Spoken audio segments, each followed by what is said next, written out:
Hola, nuevamente por acá en la segunda parte de análisis de reemplazo. Y bueno, en la parte anterior habíamos dejado el ejercicio justamente donde calculamos el costo anual equivalente uniforme del retador para cada uno de los años. Haciendo, digamos, o recapitulando lo que hicimos, fíjense que básicamente esta ecuación que aparece aquí eh, no es más que llevar a valor presente eh, una información que en el caso de la inversión inicial está en valor actual, es decir, periodo cero, una información que en este caso es valor del mercado, que está al final, en este caso, de cada uno de los periodos que se está evaluando, y finalmente un valor presente, que serían los costos de operación anuales y que en este caso son acumulados, que básicamente hay que llevarlo a un mismo periodo para poder sumar y restarlo. Adicionalmente, fíjense que debemos notar que si ustedes toman desembolso y si ustedes toman costos, que es el valor presente de los costos, básicamente son cuentas que restan efectivo en este caso, y la única que agrega efectivo básicamente es la del valor de mercado, que implicaría un valor de recuperación para nosotros. Pero como estamos partiendo de una expresión que es costo anual equivalente uniforme, se supone que eso ya te va a dar, eh, desde el punto de vista financiero, negativo. Y ahí es la explicación de por qué el desembolso inicial y el valor presente, los costos de operación, son positivos, y el único monto que se deduce es el del valor, en este caso del mercado, llevado o actualizado al periodo cero. Dado que son costos, evidentemente, aunque esto nos da positivo, evidentemente nosotros sabemos que esos son resultados que tienen que ver con los costos, y eso es en este caso negativo. Es decir, le resta, en este caso, efectivo a algo. Otra manera de calcular el costo anual equivalente uniforme es aplicando en este caso el factor, que es buscar en las tablas que traían los libros anteriormente, que en este caso tendría que buscar el factor, en este caso, que dado que se conoce el valor presente, lo que se quiere hallar es la anualidad, conociendo la tasa, en este caso que es el 12%, y conociendo en este caso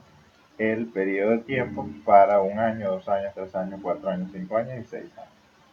Y eso te va a dar simplemente los valores que aquí se colocan en la columna I, que al multiplicarlo por los valores de la columna G nos da exactamente el mismo resultado. Adicionalmente, lo que ustedes ven resaltado en color azul es lo que se conoce como el costo mínimo, digamos, que tiene el retador, y eso se lee también como el costo mínimo de la vida útil del activo. Haciendo lo propio ahora para la máquina que en este caso aplica como el defensor, es decir, la máquina que está en existencia en este momento o que está operativa en este momento. Fíjense que aplicando los mismos conceptos, el desembolso inicial en el momento cero, es decir, después de 3 años operando la máquina, es $8,000 y no los 12,000 que costó 3 años atrás. Este 8,000, entonces, que es el valor actual de mercado, para nosotros será el monto del desembolso inicial. En el caso del valor de mercado, simplemente habrá que actualizarlo periodo a periodo al punto cero, en este caso asumiendo una vez más la tasa del 12% y descontándolo un año. Y finalmente, para el valor presente de los costos de operación anuales acumulados, bueno, simplemente es tomar el dato que conocemos de los costos operativos, que está al final de cada periodo, y llevarlo al periodo cero a través de, o al periodo en este caso 1, a través, en este caso, de la fórmula de valor presente será igual al valor final dividido entre 1 más la tasa elevado a la cantidad de periodos que esté corriendo ese monto hacia atrás. Al hacer eso, me da el valor presente en el periodo 0 de esos costos de operación anuales. Como es acumulado, entonces en el periodo 2 eso se va a leer como simplemente 1500, que sería el costo operativo al final del periodo 2, descontado al 12% durante 2 periodos, y al valor que ya resulte de allí le sumo el valor presente, en este caso que generó llevarme el costo operativo del periodo 1 al periodo 0. Resultado de eso, 2089. Bueno, simplemente al igual que en el caso anterior, ahora aplicamos la fórmula del costo anual equivalente uniforme para hacer, digamos, la suma y resta entre lo que conocemos como el desembolso inicial menos el valor de mercado llevado o actualizado al periodo 0 más el valor presente de los costos de operación, en este caso anuales acumulados.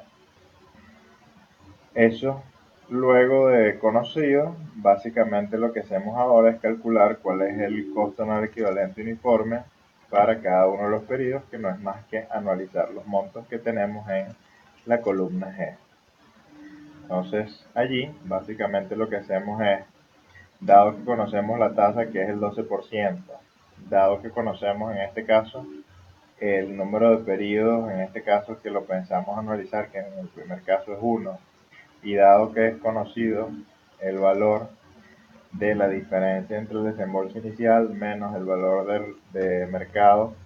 más el valor presente de los costos de operación anuales, entonces nos procedemos a calcular la anualidad. Resultado 3.460 en el caso del año 1, y fíjense que por cada año adicional que la máquina continúa operando, fíjense cómo el costo anual equivalente uniforme se va a ir incrementando periodo a periodo. 3.846,79, 3.904,05, 3.999,45 y 4.606,58. A diferencia del caso del retador, donde en el primer año comenzamos con 3.900, en el segundo año con 3.881, después cae a 3.863 en el año 3, vuelve a caer a 3.846 en el año 4, después cae a 3.829, que sería el monto mínimo de los costos para el retador, y finalmente operando un año más con ese equipo. Fíjense que a partir de allí, de ese punto, comienza a incrementarse y en este caso, digamos, ascendería el monto a 3.857. ¿Qué dice ahora la teoría? Bueno, básicamente la teoría lo que dice es que tú debes tomar el costo mínimo que resulte del retador, y ese monto mínimo, que es el que yo expreso aquí en la columna o en la celda, mejor dicho, H11, lo voy a comparar contra el costo anual equivalente uniforme anual del defensor, y en el momento en que el costo mínimo del retador sea menor que el costo anual equivalente uniforme por periodo del defensor, en ese punto es digamos, el periodo en el cual yo debería reemplazar el equipo. Entonces, al hacer eso, fíjense que en el primer caso, cuando uno compara el costo anual equivalente uniforme del año 1 del defensor contra el mínimo del retador, el resultado es que 3.460 es menor que 3.829, por lo que en el año 1 yo debería seguir operando con el equipo defensor. Si nos vamos al segundo periodo, van a ver que en el caso del costo anual equivalente uniforme del defensor nos da 3.846, que al compararlo con 3.829, que es el costo mínimo del retador, vamos a ver que el costo anual equivalente uniforme del defensor será mayor que el del retador, por lo que entonces es viable reemplazar en ese momento el equipo. ¿Cuáles son las hipótesis de fondo? Bueno, que básicamente yo parto de la premisa que en el inicio del periodo 2 yo puedo simplemente reemplazar perfectamente el equipo. Eso implica que en ese mismo día yo desinstalo el equipo y instalo el nuevo equipo. Cosa que en la práctica puede tener alguna desviación desde el punto de vista logístico, pero básicamente eso es lo que dice la teoría. Fíjense que entonces que a nivel de costos, digamos, nosotros pudiésemos estar en presencia de lo que conceptualmente a nivel de mantenimiento se conoce, y para los ingenieros mecánicos, digamos, muy probablemente lo hayan escuchado, digamos, en algún momento de la carrera, que es la curva de la bañera, donde inicialmente cuando tú tienes un equipo nuevo, tienes unos costos un poquitico más elevados, dado que primero arranca la adecuación del equipo y luego que logras, digamos, ponerlo totalmente operativo al 100%, estos costos, digamos, van a permanecer estables a un nivel bajo, y con el paso de los años van a ver que el costo se va a ir incrementando poco a poco. Entonces de allí,